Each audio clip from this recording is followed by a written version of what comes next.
All righty. Welcome to Detroit in Black and White. It's Saturday here, and I'm in Washington, D.C., but we have the anchor there in Detroit at McShane's at the corner of Michigan and Trumbull, as Ernie Harwell used to always say. Welcome, and we've got a great guest here today. We've got Hill Harper, who's a actor and the U.S. Senate candidate, and we're going to be talking about some pretty interesting things, including what he says was an offer of $20 million to run in a different run for Congress against Rashida Tlaib. And then we also have Jim Nardone, a former police chief in Trenton, which I keep threatening to visit one day. And our regular folks, Adolph Mongo, is traveling overseas. I think he got caught up at the airport, and it looks like he's not going to make it. And then we have Vanessa Moss, attorney Vanessa Moss, who is doing a fundraiser today, and so she's not going to be here. But we obviously have a lot of interesting things to talk about, and we will start out with outrage of the week, and let's start with Jim, and then we're going to go over to Hill Harper. Jim, what's your outrage of the week? I don't know if it's an outrage. It's more of a sadness.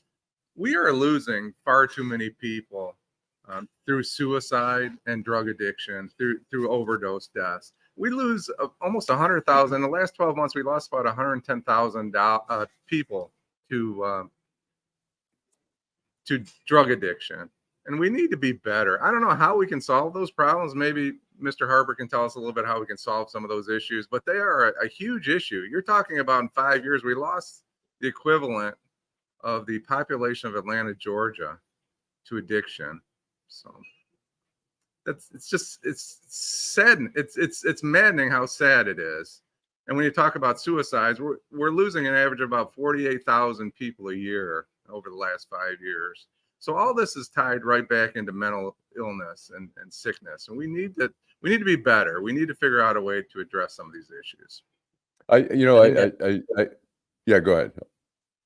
No, I was going to say I think that's right. My father was a psychiatrist who worked he set up a really well ahead of its time conditional release program for folks who were nonviolent so-called offenders, most of whom suffered from issues around drug addiction, ended up in prison.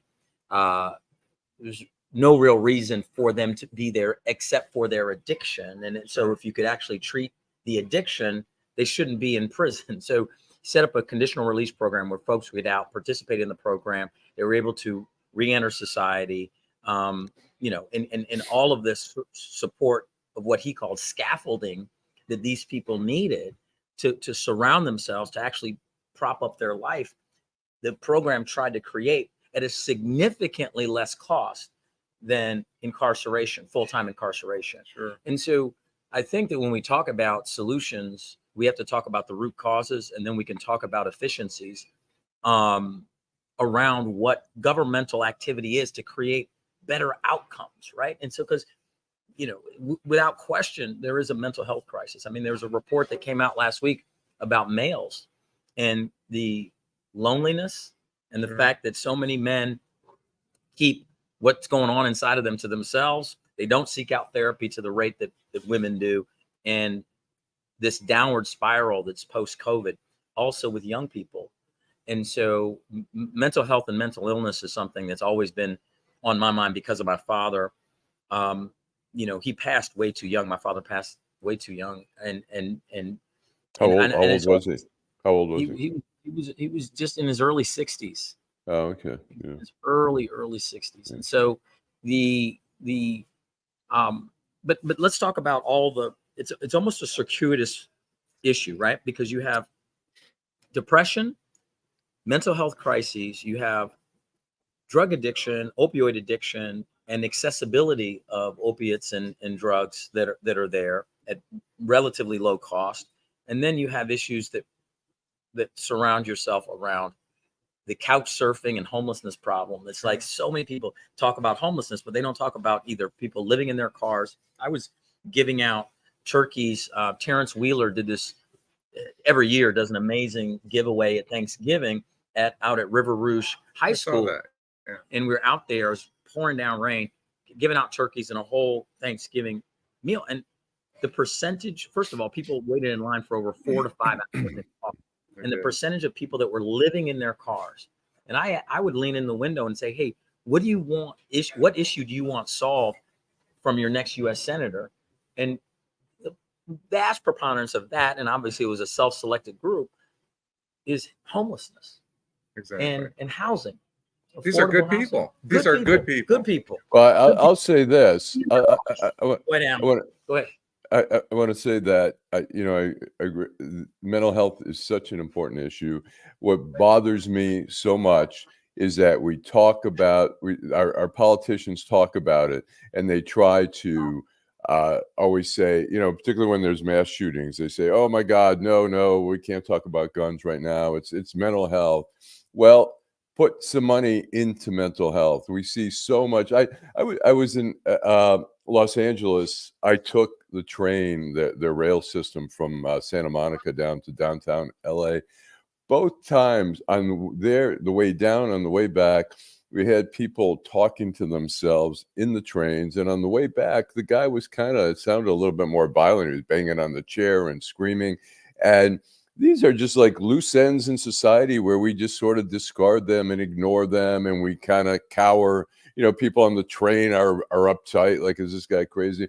We don't spend the money when there's cuts that come in, budget cuts, they go mental health. We see so many of these people who should be getting help, and they're out on the street. We see so many of these people in the schools. I mean, school social workers, there should be more of them. We saw at Oxford where this kid begged his parents basically for help, saying he was delusional, and they bought him a gun. I mean, we had and teachers. I mean, I went to school with Adolf, and I knew in 7th grade I saw kids and said, that kid's going to prison. This kid is, this kid's going to go to prison. This kid's going to go to prison. If I see that in 7th grade, the teacher should be able to be pointing that out and getting these kids help. We're just not, our system is just so broken at every level. As we saw in Oxford, the system didn't work. And so that's my little spiel about that. Wouldn't a criminal justice frustrating. I'm sorry. First of all, River Rouge, Allan, is downriver. It's kind of on the way to Trenton. Okay. I got you. Got to get in your car. You got to get in your car, Allan. Wouldn't the criminal justice system look different if we treated drug addiction differently? But then you talk about that recent murder in Detroit that we're going to cover a little bit. But this was a guy that was just a little bit off the rails, right? He was committing minor crimes, right? He was breaking into cars. He was looking, and eventually he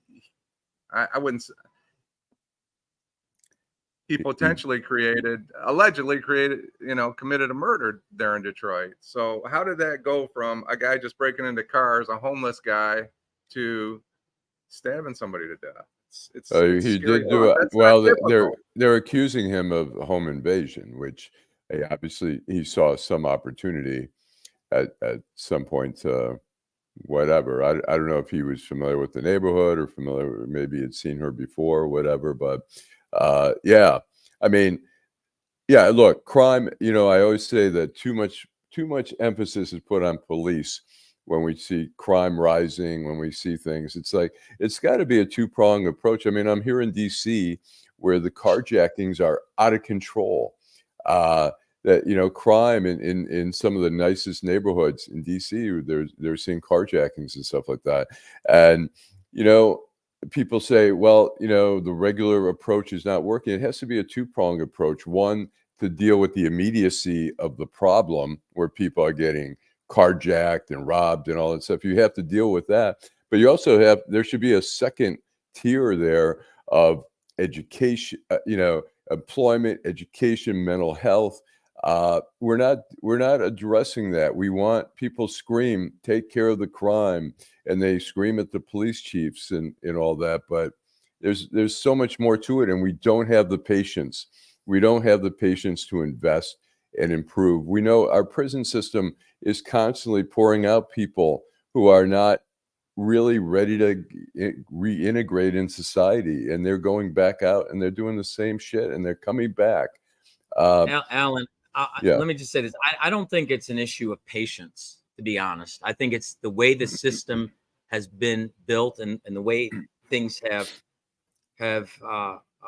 happened over time. We have a system that the incentives are off. The incentives are wrong. And there's no question that crime and the immediacy of crime. I have so many police officers, public safety officers that are heroes of mine. I worked with tons of them over the course of my life, and these people run to the problem when everyone else is running away. They run into harm's way, and so they're heroes. Okay, our officers, the vast majority of heroes, and yes, there are these bad apples that they're there, but at the end of the day, these people are doing great work in public service. But systemically, and this is what they tell me, systemically, if you have a problem in the system, even within a police unit or precinct, it becomes an issue about the way folks that are hired, how they're trained, etc. Now, but we can peel back even further than that. Okay, the what we call so-called crime and criminality, we understand that if you have higher literacy rates, higher quality public education, you have a commensurate level of less crime in those communities, right? So it doesn't take a genius to understand that if we invest in early childhood education, that we invest in quality public education, that you're going to see less, to your point about us identifying a seventh grader who's potentially going to be committing some type of crime. Now, what I do want to talk about, though, is that I was having the same conversation about young men, because I don't know if you know this, but I wrote a book called Letters to an Incarcerated Brother, which is a book that goes around. It's passed around in a lot of facilities, and I do a lot of work and have done a lot of work, primarily more in juvenile justice facilities, but gone and done seminars and talks and different things, and work with young people who are incarcerated. And there's no question that if you actually solve the economic and money problem in many of these communities, or the opportunity problem, because a lot of the young men who get caught up in the system initially, 80 to 90% of their activity that begins their system relationship is a money getting activity. What does that mean? They're either selling something illegal to get money, or they're taking someone else's stuff to resell to get money, right? And that's, so it doesn't take a genius. You can't say that kids in a wealthier suburban community that aren't on the street selling, they don't have a money need. So if you actually solve the money and opportunity problem, the jobs and opportunity problem, and that's why I'm a coffee shop owner.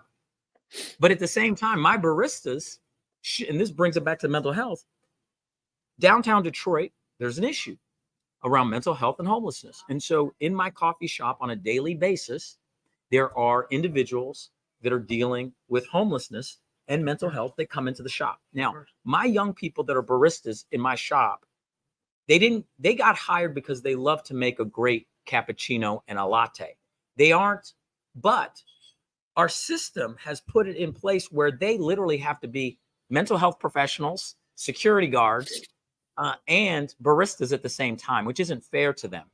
Well, we saw Starbucks. We saw Starbucks at Woodward and MLK, right in front of the Whole Foods, that closed because what you're talking about. They had people doing drugs in the bathroom. They had constantly having to deal with that type of issue there, and so it is a pressing issue. I was going to say, in terms of the prison system, when I was working in the Detroit News Capital Bureau, Jim Blanchard was the governor. And, we had drugs were a big issue, and he built more prisons and locked up more people, and the crime rate didn't change. We just locked up more people, and we took them out of, circulation, and some for just using drugs. And we can fill up our prisons, but we're, it's the system is not, that's not the right way how to address by just imprisoning more and giving them. higher incarceration sentences. Mass incarceration is one of the number one most inefficient uses of the taxpayer dollars there is. You get paid back. Every dollar you spend in early childhood education makes you $7 back later, in both having a productive citizen that pays into the tax rate and someone you don't have to lock up later. Yet to your point about patience, that's why I said it's fundamentally not about patience. It's about the incentives that we have in our system that pushes politicians to respect special interest groups and money spending about getting reelected more so than forward-thinking policies that actually serve communities and people. Yep. We have to take a commercial break here, and we will be right back with more on Detroit in Black and White.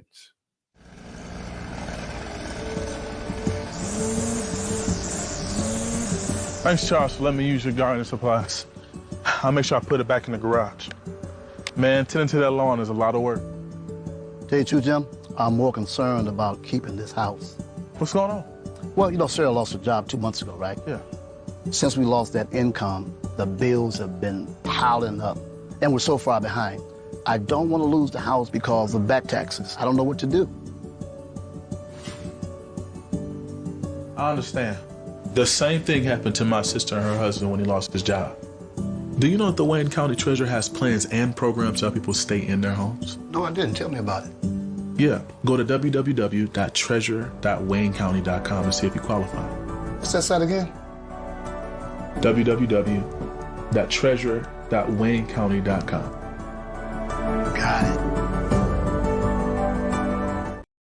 Because I live in Detroit, I was able to get tuition-free college through the Detroit Promise. I feel very fortunate working with the Detroit Promise. They were able to afford me so many opportunities. I'm currently studying media production and journalism at University of Michigan Dearborn. I'm looking to take my talents further into the production industry, short films. I love working with people here, and this is where I want to be. And that's why I'm Detroit for life.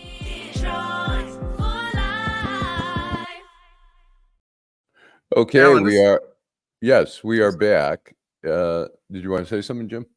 I did. I wanted you to elaborate a little bit on I wanted to, Hill was talking about opportunity, and I was thinking about the book, The Land of Opportunity, about the Chambers brothers. And I'd like you to talk a little bit about that as your perspective as a journalist, what you think about it. About the book or about the Chambers brothers? Because the Chambers brothers and their okay. The idea that they were running a massive operation with distribution and all these things, and it could have been, they could run a legitimate business. They were smart. I covered that trial, and afterwards I talked to some from prison. They would call me.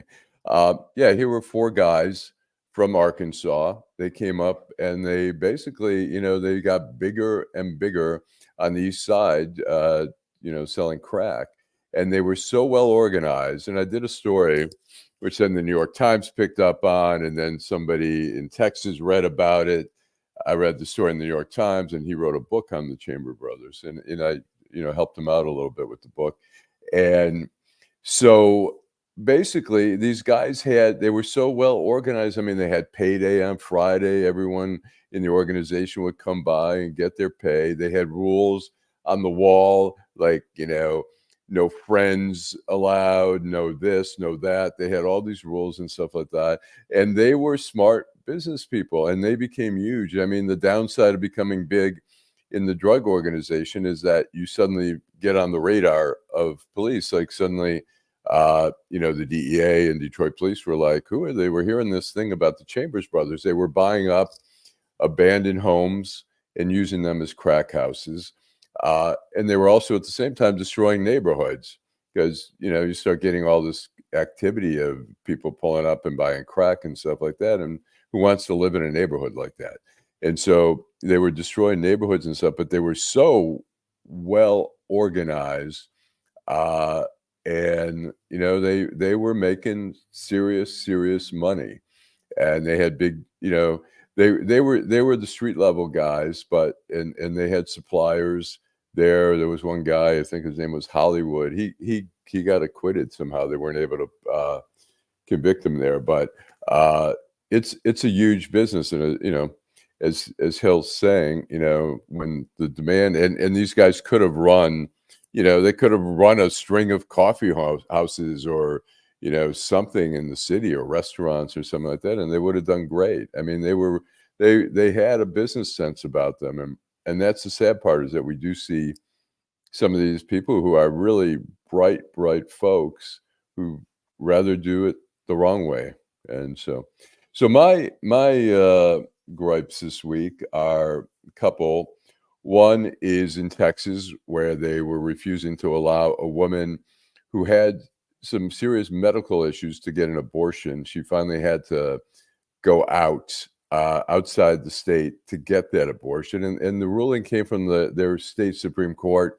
9 men who have no business telling a woman what she can do, particularly when she had it was a medical issue there, and they would not give her an exception. And it starts to feel a little bit godlike when you decide make decisions like that. That, and Rudy Giuliani has been ordered to pay $148 million to the 2 women and the poll workers in Fulton County, Georgia. And again, here is what we've seen so much of, is where Rudy Giuliani made up a whole story. He took some video, made up a whole thing without investigating, put it out on the internet. These women had death threats, were called every racist thing in the book. And now he's, and what bothers me so much, it's part of the whole January 6th, the election denying. We've seen look, the state of Georgia did 3 counts on, and investigated every allegation of fraud. Hey, Allan, we lost your signal. Oh, or did we lose our signal? Are we still on? I'm still on. I see you guys. I'm on. Okay, you're back. You're back. You're back. Okay, good. And so what I'm saying is, Rudy Giuliani is basically made up facts. He took a video that of the ballot counting room, and he made up a false narrative that really destroyed these people's lives. They just they were under death threats constantly and stuff like that. And we're just seeing it's just so uncivilized, and it's really just undermined. I mean, what Trump did in the election denying, and we still have people, including the GOP chair here, Christina Caramo, but they're election deniers, and they sabotage the faith in elections. I mean, look, every election there's a little bit of this or that, but there's nothing there. This election, this past the 2020 election, I don't think there was an election more scrutinized and more audited than this one. And in the end, there was nothing, and there's still people pushing that, including Donald Trump, and his popularity scares me. So how did we get here? How did we get here with Biden and Trump? How did we get to an 82-year? And I'm against. We've had this conversation before. I don't think you tell a guy he's too old to run for office. I think that's wrong. I think it goes against the principles of this country. However, how did we end up with these 2 guys? Well, I think you could probably get a majority on both sides who'd say, let's get some fresh faces in there. Let's get some new people in there. But I don't know. It's like a death match, a Texas, whatever, death match, where these 2 guys are just going to go at it again, unless, we don't know. I think some people say, well, they might not live to the election, but the stress that Donald Trump is under is like, I don't know who could sustain themselves under that type of stress, but who knows? The guy's wired a little differently than a lot of people. It's like the machine. That's a kind way. It's like the machine is limiting our options. And that goes to the U.S. Senate race here in Michigan. It's like the machine is limiting our options, and that's a scary thought. It is. Yeah, it is. Yeah. I want to go back to your point about Kate Cox, because I think that this is a crucial issue in our country, and it's reflective of even bigger issues around the absolute need to codify women's reproductive health and women's reproductive freedom. And I wrote something that I want to share on this. Because you make a strong point, and I don't want to just go. I don't want to breeze over it, because you made it first, then we went on to another subject. But this is critical. I think it's a critical issue in our country, and so I wrote born into a family where stethoscopes and lab coats were symbols of dedication and service. I understand deeply the sanctity of the medical profession. My parents, both esteemed doctors, and my grandparents, who also devoted their lives to medicine, instilled in me an unwavering respect for the pursuit and the noble pursuit of healthcare. It's against the backdrop and reverence of medical ethics that I observe the courageous stand taken by Kate Cox and her legal team. Their battle is a poignant reminder of the struggles faced by those championing healthcare rights and is nothing short of heroic. It is a lamentable truth that governmental forces have necessitated such a fight for what is fundamentally a matter of healthcare.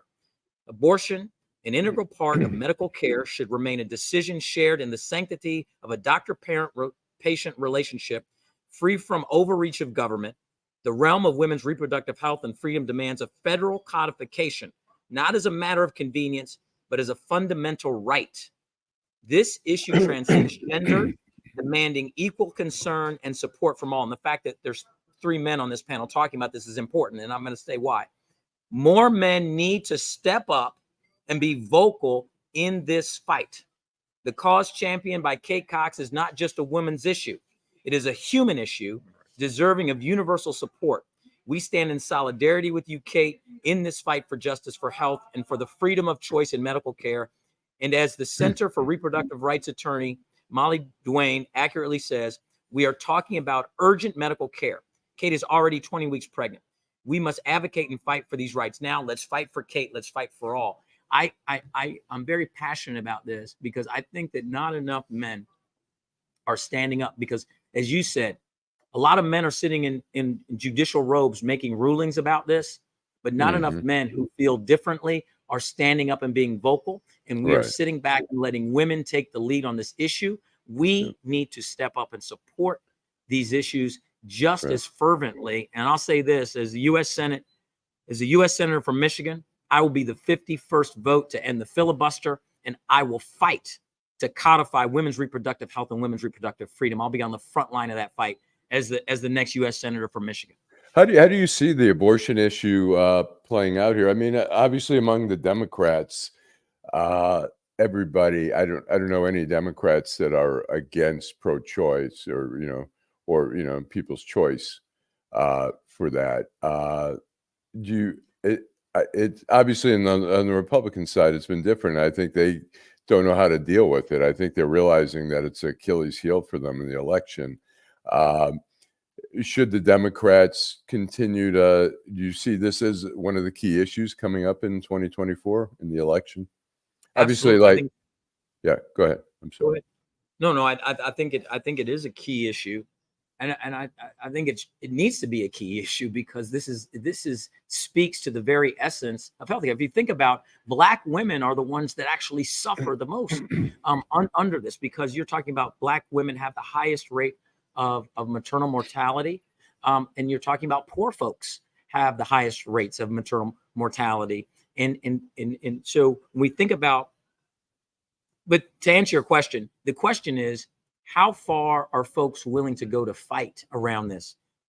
And we know that getting 60 votes on this issue in the U.S. Senate is not going to happen. So if it's going to be codified, we have to end the filibuster. Okay. All right. Let's get on to what I think is kind of a fascinating thing.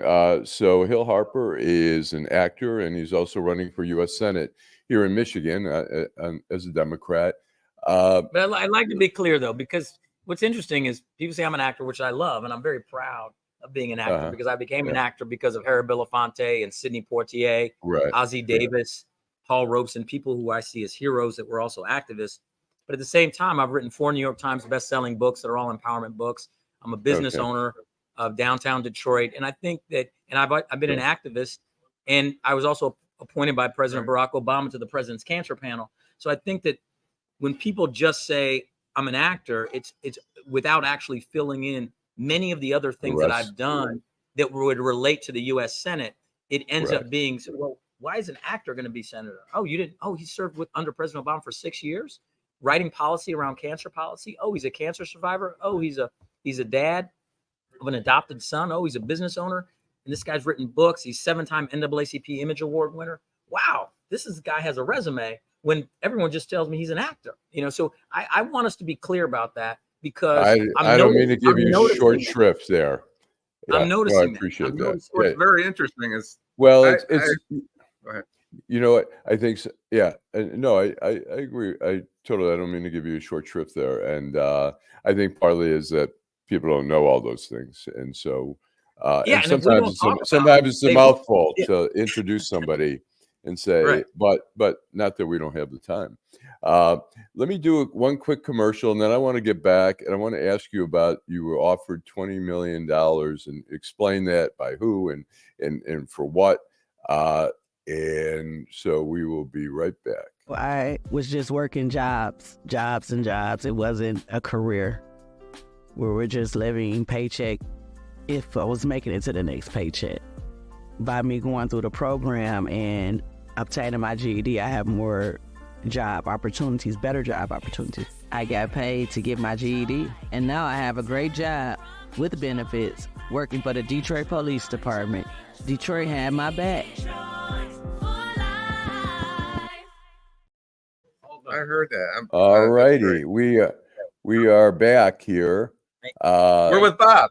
We're with Bob. Hey, Bob. Hey, Bob. I think Bob should sit down and talk about it. All right. Hey, But Bob. we are at McShane's. We are at McShane's in Detroit. And he is a hero and a legend, and the fact that he's like me, a cancer survivor, that's the most important part. And we're going to survive together. Just rang the bell last Thursday. Just rang the bell That's last. Oh, really? Wow. Good for you. Mazel tov, as We're we really say in happy the old about that. neighborhood.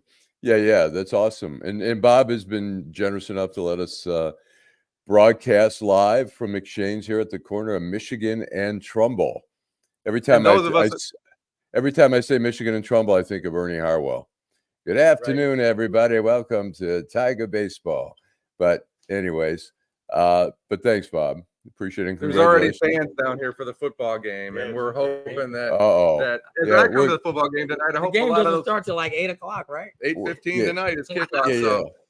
I'm going to watch it here in DC. We'll have to get to the Lions after we talk a little politics here. So, Hill, tell us. Yes. Who you were offered $20 million. Explain. I mean, some people think like, oh my God, here's $20 million. Have fun. Tell us can you tell us who approached you about that and why and what that money would go for? The person's name is in the articles. People can Google that. I think that this issue is bigger than this call, and we can go in and talk about the call and what it represents. But the fact is that wealthy individuals and special interests and the moneyed and powerful have the ability to manipulate our political system and politics and people who are running for office. It begs the question, how many other people that we're voting for have taken offers like this on a lower magnitude or to whatever extent that is. And when we actually peel back the onion, and you see that 93% of candidates who raise the most money win their election.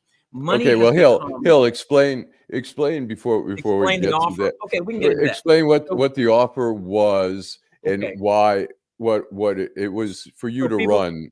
Go ahead. Explain for people who don't. So I'm running for United States Senate here in Michigan for the open seat being vacated by Senator Stabenow, who's not seeking re-election. And in the Democratic primary, the front runner and the person I'm number two to and running against is a Congresswoman named Melissa Slotkin. And she is supported fervently by a group of donors in Michigan and across the country that I believe have certain ideas about the type of representation they want to see. So I receive a call from an individual that basically explains to me there's going to be no money or support from his community for me in this Senate race.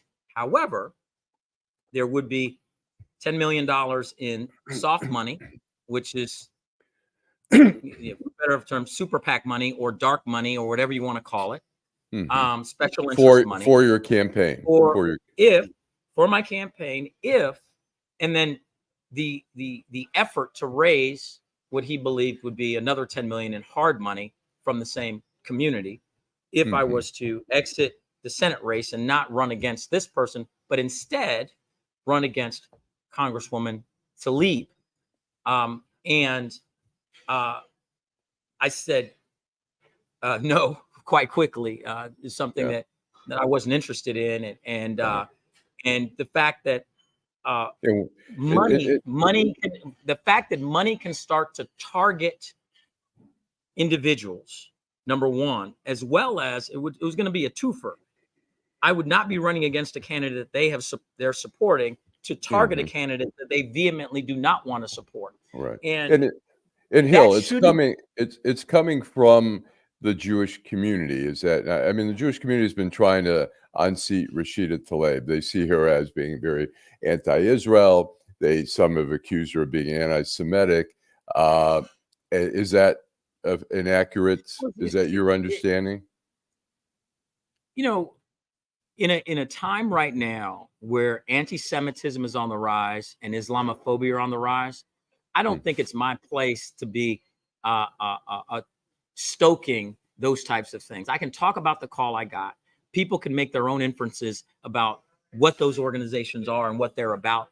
But I think it's abhorrent that anti-Semitism is on the rise. I think it's abhorrent that Islamophobia and acts of violence against individuals. I went to Brown University, and those young men that got shot in Burlington from the Arab community were from, at least one of them was from Brown University and a student there. And I took that very, I mean, personally, and it broke my heart. So I'm not, people can do their own research and figure out what they believe, who said it, why, right? I've said it. They can look at my Instagram and they can see that. I'm moving past that to talk about the fundamental fact that our system is broken. And we need full-scale campaign finance reform that doesn't allow calls like that, whether it's from AIPAC, the NRA, Big Pharma, the Big Oil, that doesn't allow. Just think about this. Right where we're sitting right now at Michigan and Trumbull, if we go 10 minutes across a bridge, we will pay 13x less for a vial of insulin than we do right here. Okay? And Big Pharma spent in the 2022 election cycle, they spent $373 million on election. So let's talk about that. So it's not just about special interest. It's about corporate interest. And it's about the manipulation of our democracy through money. And that call to me represents that. There should not be an ability to make that call.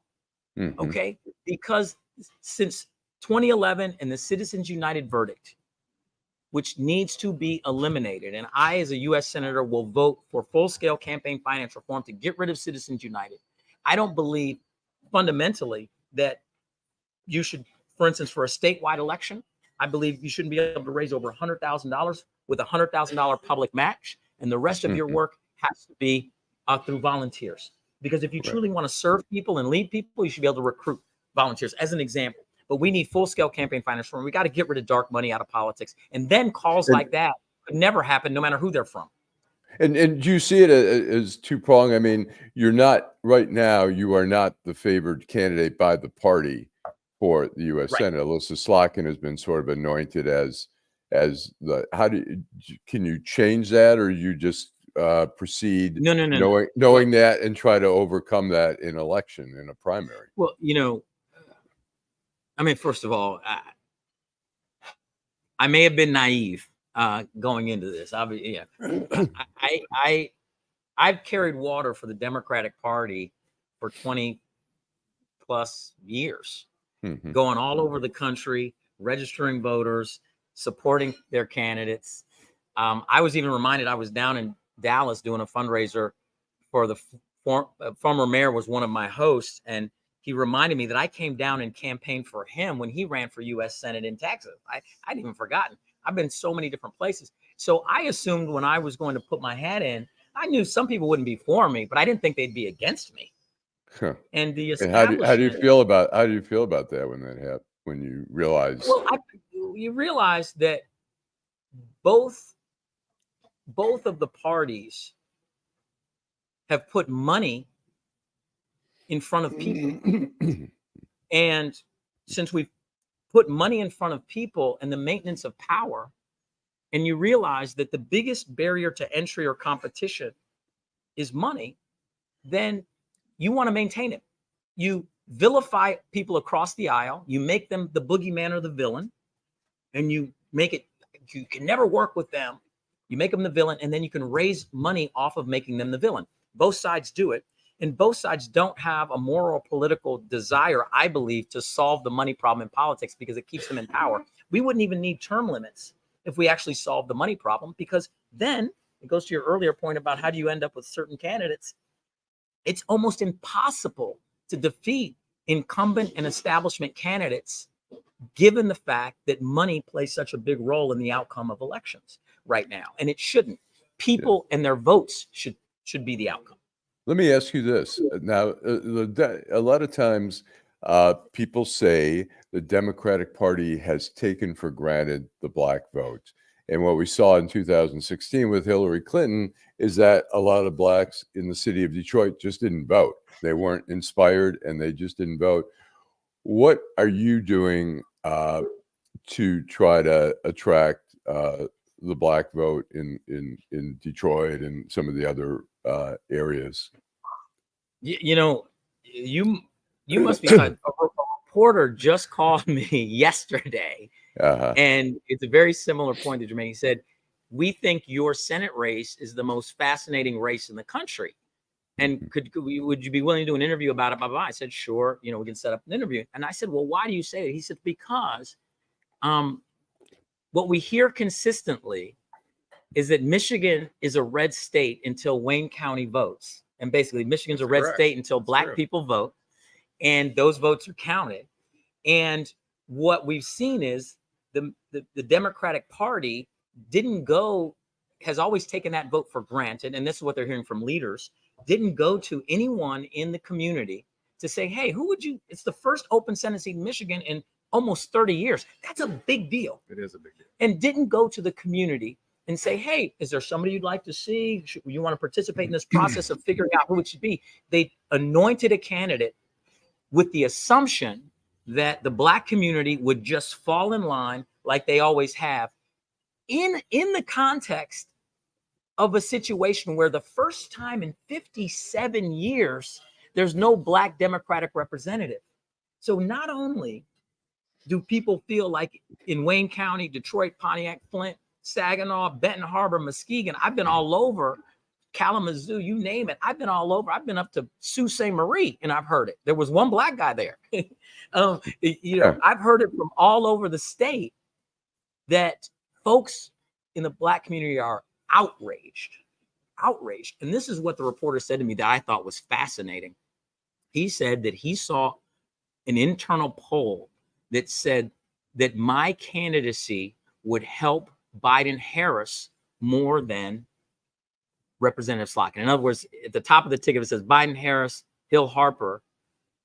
It helps Biden-Harris in Michigan significantly more simply because I would stoke a significantly higher amount of black turnout in the general election. Well, let me ask you this. What are you doing? Like, people complain Hillary Clinton should have been speaking to churches and should have been going into neighborhoods. Instead, I covered in 2016, she came to Wayne State, which I thought was not the best use of resources. She had a rally. Don't talk about Wayne State. I live 5 minutes from Wayne State. No, I live a block from Wayne State. And I did go there my first 2 years in college, but I'm just saying that that's a group that's, I guess my question to you is, what are you doing to try to get the black vote in the city as opposed to Alyssa Slotkin trying to get the black vote in the city? What are you doing? What's your plan? Well, without question, the base of support, the initial basis of support of my candidacy is the African-American community, because it's the community organically I've done the most work in over the course of my life and my career, and my Manifest Your Destiny Foundation, which we did a program in Wayne State pre-COVID that was pretty successful, gave scholarships to folks going to Wayne State. And that's been the work I've done, the books that I've written primarily for that community, and obviously that's the base of support, and just folks know that representation matters. I Right. think that people are very smart and very savvy. When we don't give people as much credit as certainly we should, they understand that there's a pretty clear role of the U.S. Senate, and they also understand that the U.S. Senate is arguably the most powerful body in all of government, right? Because we understand that the judicial branch, and I'm bringing my Harvard Law School days back out now, but the judicial branch rules on the constitutionality of what the Senate passes.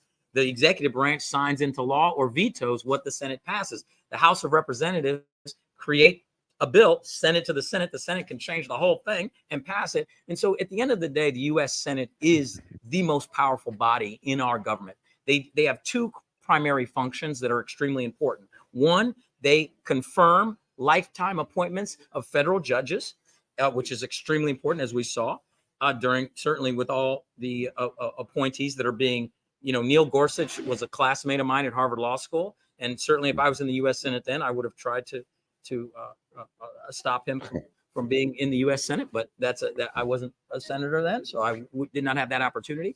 But the point being is that they confirm lifetime appointments and they decide where the money goes. That's what my grandmama used to say. She said, "Baby, always find out where the money goes."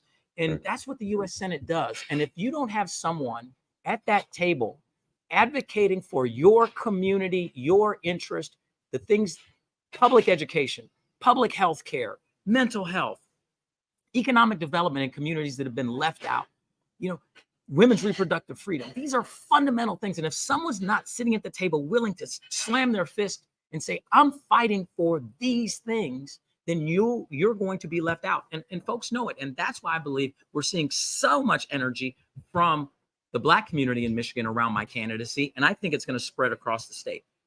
Okay, I want to do a couple things here. I want to read Ann Farnell, one of our listeners, who says the National Democratic Party has taken Michigan, i.e. Wayne County, for granted since the 60s. It's infuriating. It is. Now, I agree. I want to go to a commercial break, and when we come back, I do want to ask you about President Obama and in terms of your election. We'll be right back.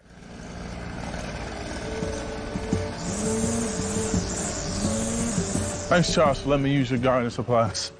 I'll make sure I put it back in the garage. Man, tending to that lawn is a lot of work. Tell you the truth, Jim, I'm more concerned about keeping this house. What's going on? Well, Sarah lost her job 2 months ago, right? Yeah. Since we lost that income, the bills have been piling up, and we're so far behind. I don't want to lose the house because of back taxes. I don't know what to do. I understand. The same thing happened to my sister and her husband when he lost his job. Do you know that the Wayne County Treasurer has plans and programs to help people stay in their homes? No, I didn't. Tell me about it. Yeah, go to www.treasurer.waynecounty.com to see if you qualify. What's that site again? www.treasurer.waynecounty.com. Got it. My biggest endorsement. Okay, we are back. We are back here with Hill Harper, U.S. Senate candidate, and So we were just talking offline, and I'm going to throw it to Jim. sure.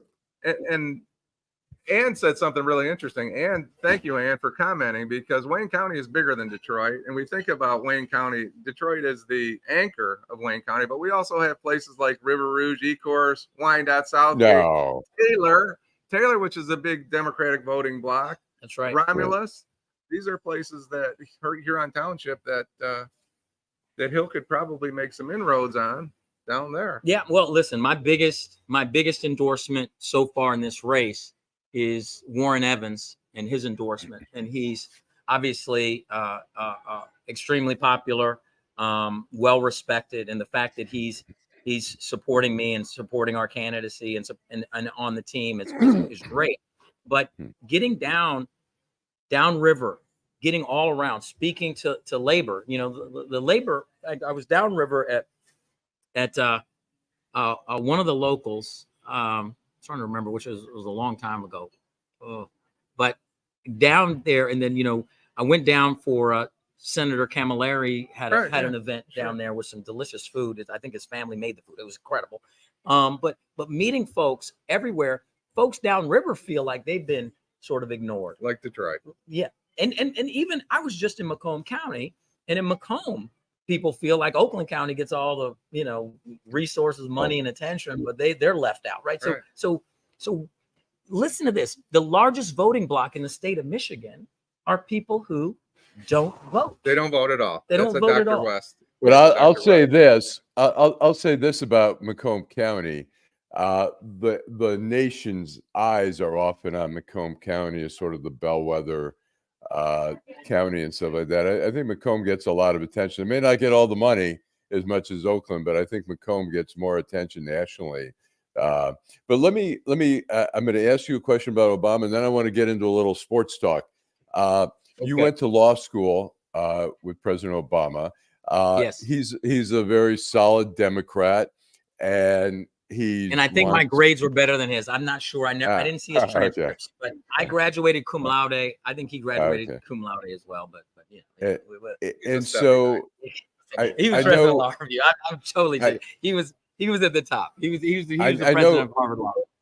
I know you would love to have him, and it would be a big plus for him to come and campaign for you, or at least, you know, get an endorsement. But he's also a solid Democrat who knows that he doesn't want to step on other Democrats who are backing Alyssa Slotkin. Is there any chance you can wiggle him loose and get an endorsement, or get him to come and campaign it all for you?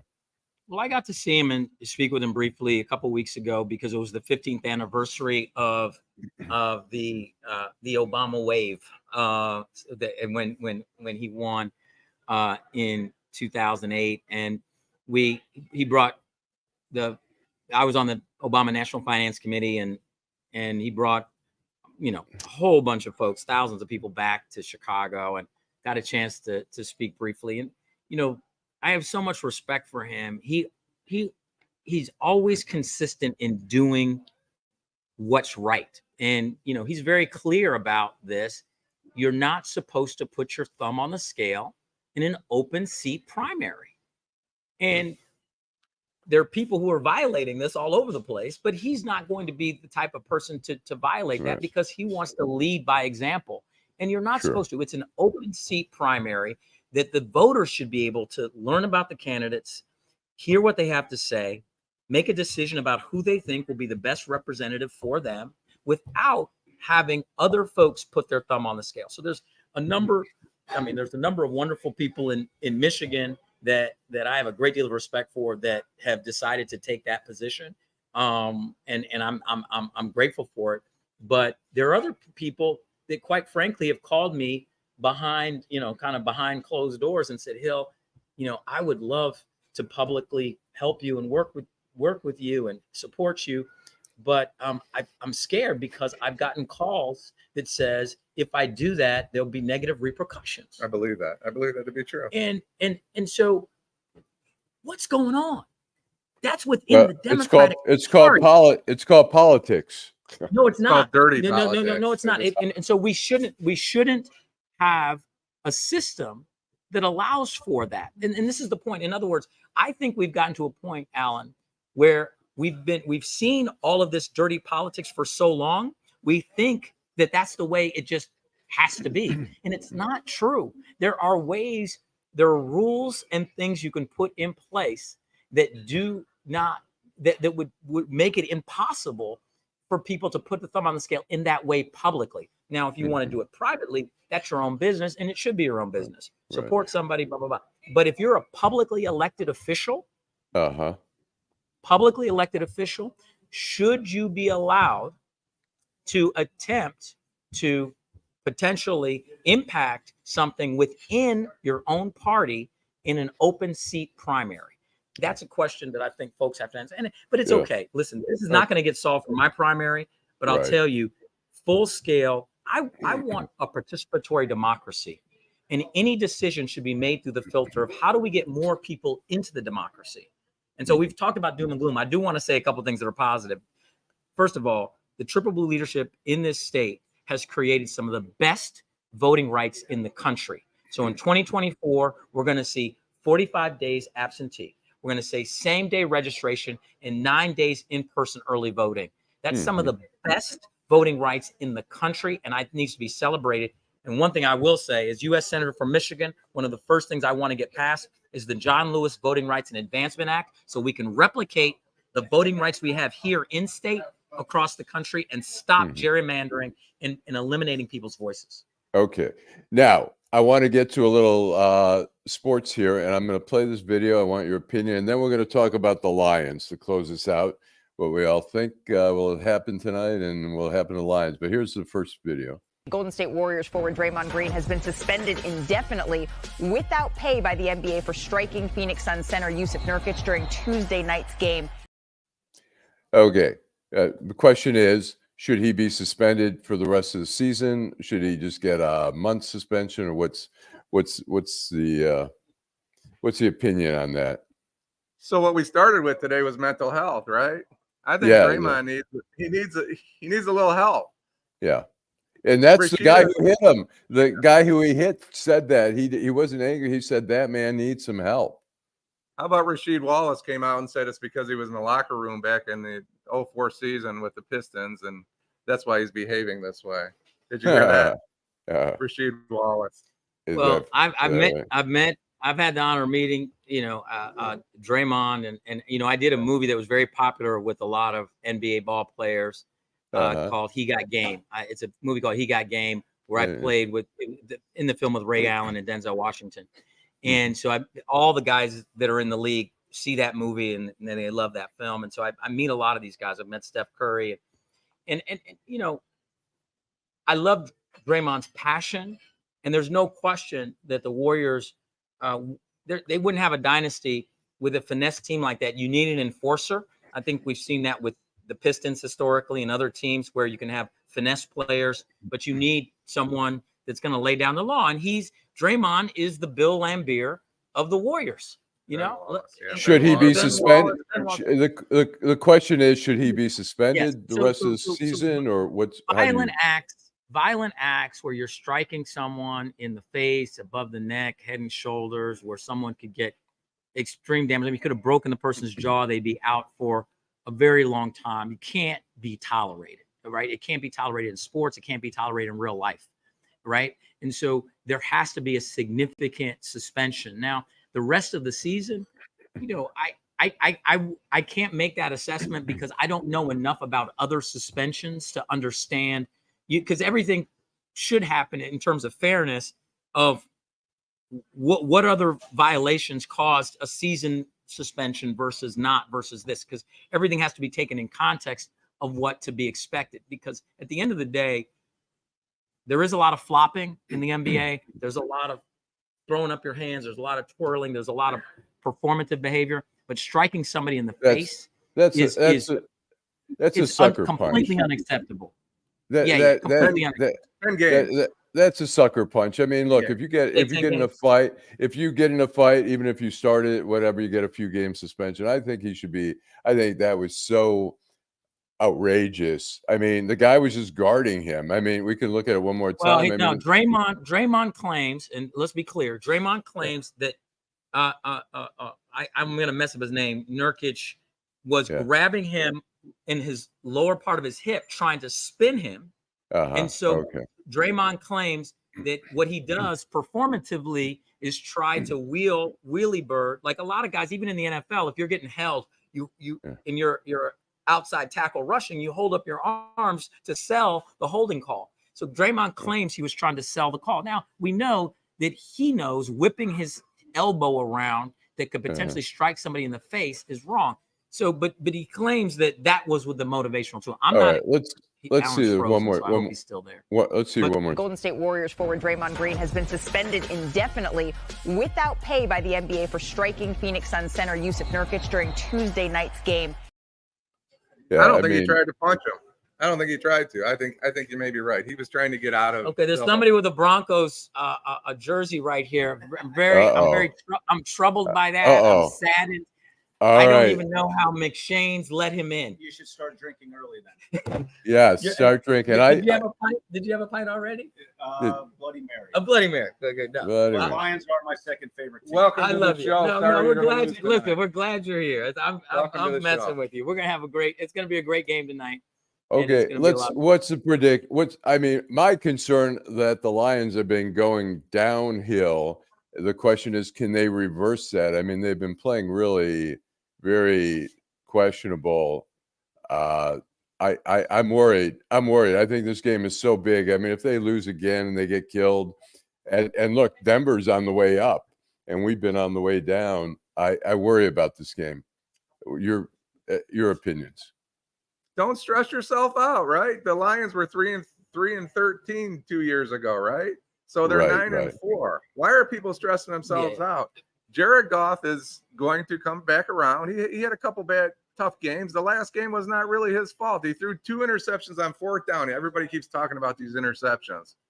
If he got sacked, he threw him 20 yards down the field, so they gained 20 yards on the interception. He had no one to pass the ball to. They need to leave Jared Goff alone and let him lead his team.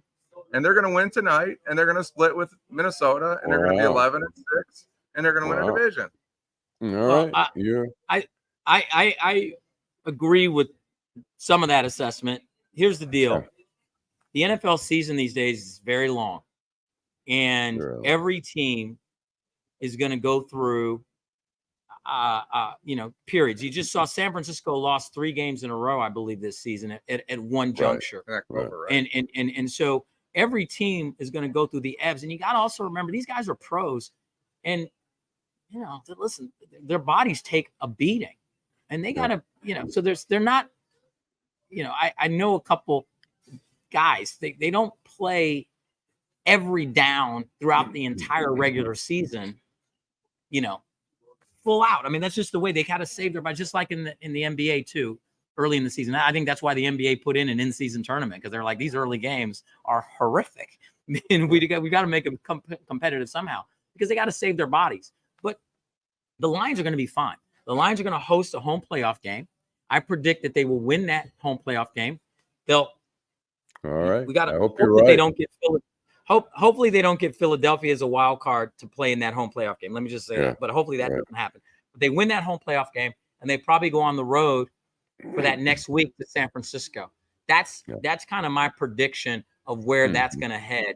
And then that's going to be a tough game in San Francisco in that second week of the playoffs. That's probably going to be the end of the season for the successful Detroit You just Lions. never know. They got a great defense, and they have really good players. They got great skill players. You just never know. Lightning can strike. The Lions could end up in the Super Bowl.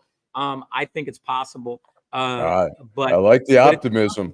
It's a very tough division. I mean, Dallas, Philadelphia, and San Francisco are 3 really good teams, and you got to hope that they don't have to play all 3. If they have to play all 3, it's a tough road. If they got to play Philadelphia at home as a wild card, then go play San Francisco on the road, and then go to Dallas on the road for the division championship, that's a tough 3-game stretch. And I don't know how forget about it. I say there's no way they won't survive that. But who knows? I mean, look, we saw they were 1-6. They started out last year. They ended up 9-8. It was a miraculous season. We got to see something turning around at some point, because. Give us your prediction. What's your prediction? I want to hear to season end. What is your whole prediction for the record, or for the record, or tonight? Where do they go? Who do they play? And what happens the rest of the season? A lot of pressure. Yeah, a lot of pressure. I think tonight is such a pivotal point for them. I mean, if they lose tonight, I think they may just possibly eke into the playoffs. But I think when their momentum, I don't know. They have talent. They're horrible with a running quarterback. The defense has been horrible with all the running quarterbacks we played. I think, I mean, right now, if they continue to play like this, who knows? I mean, I think they'll make the playoffs, but Denver, the offense tonight is going to be challenged. Denver has great defense, but I think that at home on a Saturday night with the entire country watching them, it's going to be a playoff atmosphere. They're going to play well.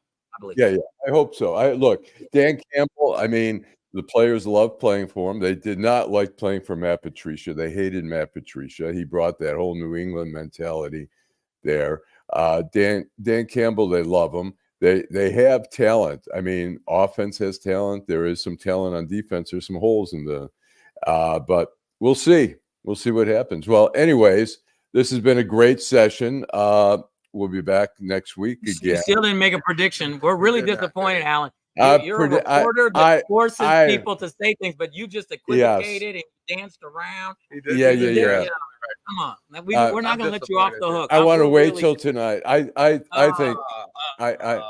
think they may lose tonight. But I hope as Hill says, they're pumped up. It's a national audience. It's a home crowd. It's Saturday night. You know, I mean, it has all the elements of being an amazing game.